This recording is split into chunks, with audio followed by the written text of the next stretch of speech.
There are people I'd trust with my life whose last names I don't even know. That's the strange thing about kitchens. People beside you stop feeling like co-workers because nobody else really understands it. Not the hours, not the pressure, not what it feels like when the kitchen gets buried and everybody just locks in. You go through things together most people never see. The burns, the cuts, the screaming, the chaos, the nights where everything goes wrong and somehow you still pull it off. And after enough services, something changes. You stop talking like normal people.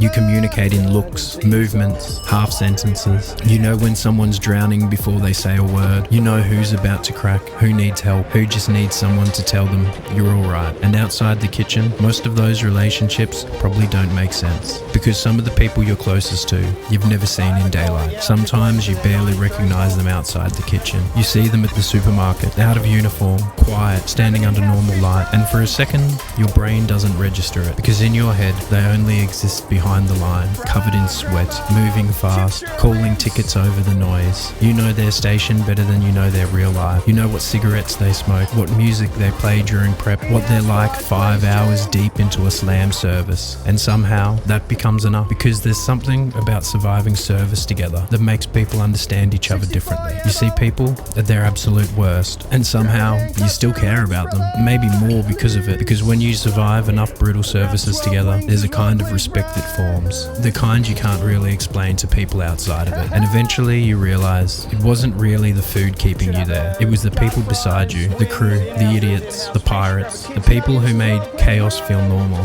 Even after you leave, those are usually the people you miss first.